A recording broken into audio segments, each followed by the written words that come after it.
మాత్రం కొంచెం సంపాదించగలిగినాం. సంపాదించినట్టు అసలు ఏమనుకుంటున్నారు రేవంత్ రెడ్డి గారు నాకు అర్థం కాలేదు. ఎంతకు మించినోడు అనిపిస్తుంది మించినోడు అందరి నియంత అని ఈయననే పెద్ద నియంత ఆయన. ఈ మెమో చూసిన తర్వాత నాకు అదే అర్థమైంది. అసలు కాదు, నువ్వు ఒక పిచ్చి సన్నాసివని, నువ్వు బాగేది పచ్చి అబద్ధాలని, నీ దాంట్లో ఒక్కటి అంటే నేను చెప్తున్నా కదా 60% శుద్ధ పచ్చి అబద్ధాలతోని ఫస్ట్ 2 మాటలు దానికి అతికితట్టు చెప్తాడు, అతుకుల బొంత దానికి చెప్తాడు, మిగతా మొత్తం అబద్ధాలే. తెలంగాణ రాష్ట్రంలో పచ్చి అబద్ధాలను క్రోడీకరించి అందులో రాసి పోసి చేస్తున్నటువంటి శివారెడ్డి నీ పటాపంచలు కాక తప్పదు నీకు. ఇక రేవంత్ రెడ్డిని ఏమనుకుంటున్నాడు? రేవంత్ రెడ్డి శృతిమించింది శివారెడ్డిది. శృతిమించి అబద్ధాలతోనే పబ్బం గడుపుకుంటున్నటువంటి శివారెడ్డి ప్రజలు నిజం అనుకుంటున్నారు, అది శాశ్వతం కాదు. రోజు 5 నుంచి 6 వీడియోలు చేస్తారు శివారెడ్డి. పచ్చి అబద్ధాలతోనే ప్రజలను తప్పుదోవ పట్టిస్తున్నటువంటి మిస్టర్ మన సిగ్నల్ సివి శివారెడ్డి.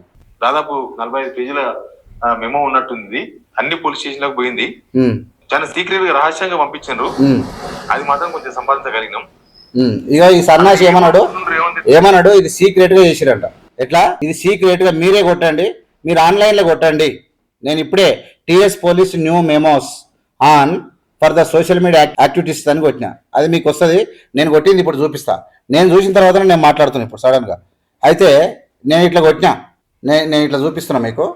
ఇట్లా చూపిస్తుంటే ఈయన ఏం చెప్తాడంటే రేవంత్ రెడ్డి సీక్రెట్గా ఎవరికి తెలియకుండా అన్ని పోలీస్ స్టేషన్లకు పంపించిండు, ఈ మునగాడు దాన్ని సంపాదించిండట. ఈ ఆన్లైన్లో ఉన్నది సన్నాసి, ఈ ఆన్లైన్లో ఉన్నది అంటే గవర్నమెంట్ ఏదైతే చేస్తుందో అది పబ్లిక్ డొమైన్లో ఉంచుతూ ఉంది. ఏం చెప్పాలనుకున్నదో పబ్లిక్ డొమైన్లో ఉంచడానికి ప్రయత్నం చేస్తుంది. నేను చదువుతా, మీరు ఒకసారి వినండి ఏం చెప్పింది అనేది. ఇక్కడ ఉంది, నేను చదువుతా మీకు. ఒకసారి జూమ్ చేసి చూపించండి. రైట్, ఇదే నేను చదువుతాను ఇప్పుడు. ఇక్కడ ఈయనంట సంపాదించినట, ఈయన పెద్ద మునగాడు ఉండే, ఎవరికి తెలియదంట, పోలీస్ స్టేషన్లకు పోయిందట.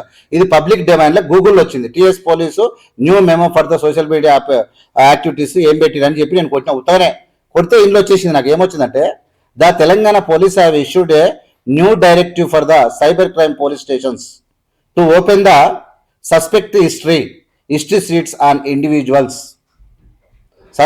ఎవరైనా సస్పెక్ట్ అనుమానం వచ్చి, ఎలాంటి అనుమానం వచ్చి ఇండివిజువల్ కింద involved in the social media offences and the financial fraud. Social media offences, ఎవరైనా అఫెన్సెస్ నేరాలు చేసినా లేదంటే ఫైనాన్షియల్ ఫ్రాడ్ చేసిన వాళ్ళందరి కోసం తెలంగాణ గవర్నమెంట్ ఒక సైబర్ క్రైమ్ పోలీస్ స్టేషన్ ఒక మెమో తీసుకొచ్చింది. అది సీక్రెట్గా కాదు, పబ్లిక్ డొమైన్లో పెట్టింది. ఏ సన్నాసి అయినా చెప్తే అట్లా అబద్ధాలు రాతలు మాట్లాడేటోళ్ళుంటే ప్రజలు చెప్పు తీసుకొని పండ్లు రాలగొడతారు మనం మాట్లాడేటప్పుడు. ఇక్కడ ఏమన్నానంటే involved in the social media offences and the social fraud even those not at the convicted. వాళ్ళు కన్విక్ట్ తీర్పు అయిన తర్వాత మొత్తం కన్విక్ట్ అయినాకనే కాదు, ఒకవేళ సోషల్ మీడియాలో సాధారణంగా వస్తే సాధారణంగా కావాలని వాళ్ళ యొక్క కాన్స్పిరసీతోని కావాలని ఇట్లా చేస్తే మాత్రం అని చెప్పి ఇక్కడ ఏం చెప్పిందంటే క్లోజర్స్, ఇక్కడ ఏమనంటే convicted to enable the closures surveillance of the habitual or repeat.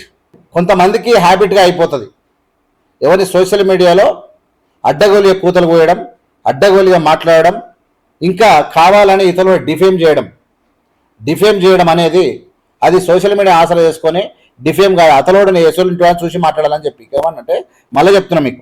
Enable to closer the surveillance of the habitual or repeat offenders. ఎవరైతే నేరస్తులు కావాలని వాళ్ళకు అలవాటుగా చేసుకున్నారో వాళ్ళందరికీ డిపెండర్స్. These initiative detailed in formal memo aims to curb the criminal conduct including online trolling, defamation and the financial scams by the tracking individual who fall under the suspect classification for the history sheeters. Next, under the Bharatiya Nyaya Sanhita అంటే BNS. ఇక్కడ ఏం చెప్పారు very క్లియర్గా ఏం చెప్పారు అంటే ఎవరైతే అంటే criminal conduct including online trolling, ఆన్లైన్లో ఆన్లైన్లో ట్రోలింగ్ చేయడం వల్ల ఇతరులు ఉరిపెట్టుకొని చచ్చిపోయే పరిస్థితి వస్తుంది. ఇతరుల జీవితాలు ఆగమయ్యేటువంటి పరిస్థితికి చాలా వ్యక్తిగతంగా కొంతమంది ఆన్లైన్ ట్రోలింగ్ అంటే ఇప్పుడు ఏం చేస్తారంటే మ్యాక్సిమం ఎవరైనా పర్సనల్గా ఉన్న వీడియోలు చేయడం, బ్లాక్మెయిల్ చేయడం, ఆ వీడియోలు సెండ్ చేసి నేను సోషల్ మీడియాలో పెట్టి నిన్ను బయట పెడతా, నిన్ను సోషల్ మీడియా పెడతా అంటే ఫస్ట్ ఏం చేస్తారు చాలా మంది అవకాశాలు ఫోన్లో పెట్టుకుంటారు. ఫోన్ మంచిగా ఉన్నప్పుడు ఫోన్లో వీడియో తీస్తారు, తీసుకొని పెట్టుకుంటారు తెలియకుండా. అది తర్వాత ఏం చేస్తారంటే బ్లాక్మెయిలింగ్ చేస్తారు. ఇలాంటి వాళ్లకు ఈ పోలీసు వాళ్ళు తీసుకొస్తే ఈ మేధావి ఏం చేస్తున్నాడంటే ప్రభుత్వాన్ని డ్యామేజ్ చేయడానికి ప్రయత్నం చేస్తా ఉన్నాడు. ఇక్కడ ఏం చెప్పినంటే ఫైనాన్షియల్ స్కామ్స్ కూడా ఇక including online trolling, defamation and financial scams by tracking the individuals who fall under the suspect classification and for history seaters. Rowdy sheeters ఉంటే హిస్టరీ సీటర్స్. సో కొంతమంది ఒకసారి చెప్తే వద్దాయి బాబు అట్లా చేయదు, కొంతమంది తెలియక చేస్తారు, కొంతమంది ఆవేశంతో చేస్తారు. కానీ కంటిన్యూగా చేసి హిస్టరీ అంటే వాళ్ళది ఎప్పుడైనా గత చరిత్ర నుంచి ఎప్పుడు చెప్పినా కానీ అట్లా చేసే వాళ్ళు ఉంటారు కదా, వాళ్ళకి ఖచ్చితంగా కేసు పెడతామంటుంది.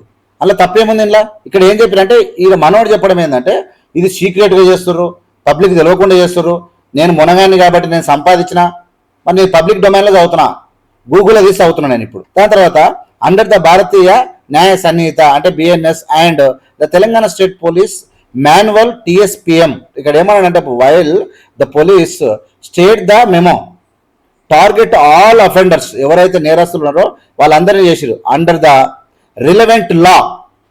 ఎవరెవరైతే కావాలని ఇతరులను బ్లాక్మెయిల్ చేస్తారో సోషల్ మీడియాను ఆసరగా చేసుకొని వాళ్ళ శరీరాలతో కానీ వాళ్ళ తప్పుడు పనులతో కానీ బ్లాక్మెయిల్ చేసి ప్రాణాలు వణిక చేస్తారో, కొంతమంది ఇంకా బాడీ షేమింగ్ చేసేవాళ్ళు, కొంతమంది పచ్చి అబద్ధాలు మాట్లాడే వాళ్ళు ఉంటారు కదా, అది వాళ్ళ అబద్ధం మాట్లాడితే గుర్తిస్తామని చెప్తారు పోలీసులు. ఇక్కడ while the police state the memo target all the offenders, ఎవరెవరైతే తప్పు చేస్తారో వాళ్ళకి మెమోలు ఇస్తారు, అఫెండర్స్ నేరస్తులు ఎవరైతే వాళ్ళని టార్గెట్ చేస్తామని చెప్పింది. అండర్ ద రిలవెంట్ లాస్ అంటే లా ప్రకారంగానే చేస్తారు, ఉత్తగా కాదు. నువ్వు ధర్నా చౌకులు చేయొద్దు, మాట్లాడొద్దు అని శుద్ధపూస మాటలు చెప్పుడు కాదు Sivareddy. Including the political figures and the financial frauders. Some political parties have exposed concern alleging it's a move to a suppress online criticism of the government. ఇక్కడ అంటే ఇక్కడ ఏం చెప్పారు, some political parties have expressed concern, కొంతమంది political concern alleging its move to the suppress online criticism of the government. ఇక్కడ government అంటే ఆన్లైన్లో ఉన్నట్టు మీడియాలో మాట్లాడితే, వాస్తవాలు మాట్లాడితే, ప్రొటెక్ట్ చేయకుంటే ఎవరి ముందరైనా మనం వ్యతిరేకించవచ్చు. అయితే దీని కీ పాయింట్స్ ఏం చెప్పిండు అనేది మనం చూద్దాం. ఇక్కడ చూడండి, మీకు ఒకసారి చూపిస్తా. ఇక్కడ దాని తర్వాత ఏమేమి ఉంటాయి అనేది కీ పాయింట్స్ కూడా ఇచ్చిండు. ఇక్కడ ఈ మేధావికి మాత్రము దొరకలే. ఈయన ఏం చేసిండు ఏఐ నుంచి డౌన్లోడ్ చేసి తెలుగులో మనకు వర్ణిస్తాడు. ఇప్పుడు అది చూద్దాం. ఫస్ట్ అది చూసినాక ఇది ఏమేమి కీ పాయింట్స్ మీకు చెప్తాను.